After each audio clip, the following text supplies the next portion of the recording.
Are you an adventurer looking to take your hunt to the next level? Then you're in the right place. Welcome to East Meets West Hunt with your host, Beau Martonik.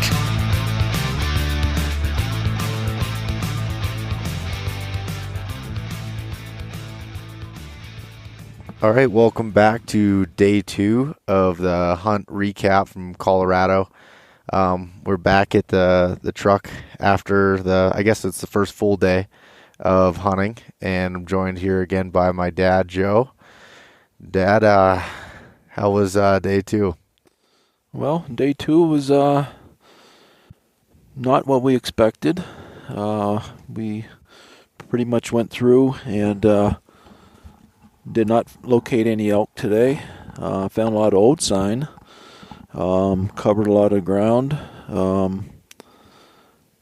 And still not quite acclimated to the altitude, but that'll come with time. Yeah, it was a little bit rough today. We hiked all the way up to the top of the ridge up above tree line, so up around 11,500 to 12,000 feet, and did a little bit of glassing in the morning. And started after that, we kind of just jumped down into one of the basins where we ran into elk in the past, and figured that they'd be up there that high with it being this early in the season.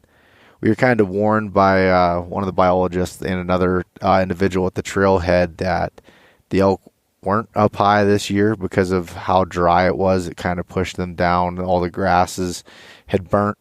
And but we wanted to kind of check it out for ourselves and see, and put a lot of miles covering. We just ran right above the tree line there, below the top of the ridge, and just basically went through looking for fresh sign and bugling down into the dark timber, and kind of like we normally do during the rut. And although they haven't really started bugling, at least in this area yet, but just kept running above that dark timber, sending bugles down in there and hoping for a response, but we didn't get so lucky from that standpoint. Yeah, and there were some lakes that we knew, small lakes that we know were in those basins, and figured that if they had water, there'd be at least a chance that the elk would be in there. But that wasn't the case. Even the sign around those lakes were old sign. Week or so ago. I just think it's the food source wasn't there, so there's no sense them staying up in there. Yeah, no, that I completely agree. I mean, that was every other year we walked through those areas, and there was just elk everywhere, and this year it just wasn't. When I say elk everywhere, there was elk sign everywhere. The elk weren't everywhere, but this year that was completely opposite. So we kept going. Went into a couple different basins, and the one last basin we went to was a good ways away from the truck. I'm not sure the exact distance, but when we glassed down in there was a herd of like 20 cattle at 11,600 feet. So, yeah. Then as far as black bear goes, last year what we count 17 throughout the week. Yeah, 17, and we didn't see a one today, and I think that is also due to the food source. I mean, there wasn't no huckleberries to be found, so I think they're driven down load also. Yeah, they weren't. There definitely wasn't any bears up in the high country, at least in the couple valleys we were in. The food just wasn't there. A lot of mule deer sign as normal, but the watering holes, some of the wallows and stuff that I had action at last year, and that you had seen, that there's just the signs. I mean, at best a week old, so they're not there, and we're just not going to spend any more time there. But yeah, we put on about, I think your GPS said 10 miles today. Yep. Just up and down through all that nasty stuff in the high country there, and then into the dark timber. But I struggled quite a bit today with, I don't know if it was the altitude or what it was, but I was getting really lightheaded. I think we might have overdid it a little bit for first full day. Yeah, I think we did. We should have took it a little bit easier. Yeah, we'll see what tomorrow brings. I think from what I read, it's 2 to 3 days. Your body should adjust to the altitude changes. Mm-hmm. Yeah.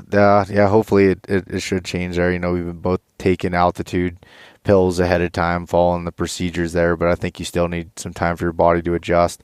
I mean, I just walk and just get out of breath extremely quick, and it was worse than other years too. And again, I'm not sure if we just went at it a little bit too hard, too fast, or what. But yeah, so I guess tomorrow's game plan is, I mean, we didn't find elk in the areas that we originally thought and that we've been in the past, but you can't go off of that. So we're gonna move a little bit lower and get into the timber a little bit more, some other water sources that we know of, and just keep covering ground until we find elk. I mean, that's the basis of it, trying to find fresh sign and find the elk. And a couple of the other guys that are up here camping near where we are, they had got into some elk at little bit lower elevations and everything. So we're going to try something a little bit different, I guess.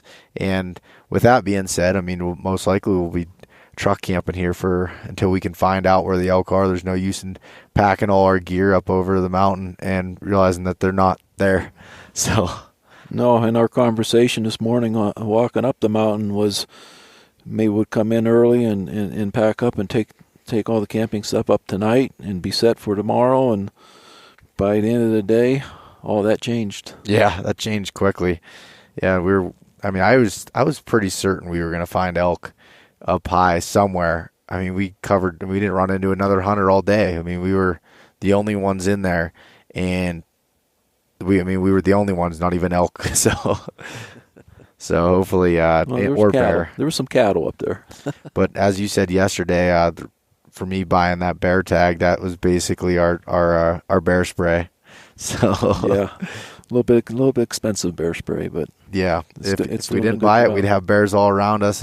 Now that I have the tag, we probably won't see one. But yeah, so that's basically it. I don't think, is there anything else that kind of happened today besides just kind of kicked our butt, mostly mine. But yeah, I felt better than I did yesterday for sure. I was actually a little bit surprised how well I did feel. I mean, I still, shortness of breath goes without saying, but I wasn't getting the lightheadedness as I did yesterday. Yeah, and I think the other thing with me too was I didn't pack enough food in. So when you're putting together 15 days worth of food, I mean, I have as you do, we both have, spreadsheets and looking at the calories and stuff we're taking in. But I got down to a couple extra bags that I had just thrown in there, and apparently I grabbed one of them and didn't have everything in there. So I was running on extremely low calories and just felt weak and just not good at all. So came back, had really good dinner, and yeah, and trying to get some early rest tonight, get to bed here pretty quick, and that's it. Yeah, I guess the one thing we did find out, we thought we'd be able to throw together and be up, heading out in a half an hour from waking up this morning, and we definitely found out that we need a little more time than that. Yeah, so we got everything together tonight. Bags are packed in the truck, ready to go. And also I was trying to find anything I could to throw out of my pack, because running a day pack at close to 28 pounds is a little bit heavy for doing that. So, or it might even been heavier than that, but trying to get it down, pulling out stuff I don't need, even though I think I need everything, but try to go as light as possible and just cover a ton of country until we can figure out where the elk are and kind of go from there. But a little different strategy than years prior, but it's also a different, week in September here. It's earlier, and we need to find the elk. Well, I have some wallows that I had elk action last year at that are a little lower altitude than we were at today, so we'll hit them tomorrow, and hopefully they will be in that area. All right, sounds good. We'll check back hopefully tomorrow night, and hopefully found elk by that time. All righty.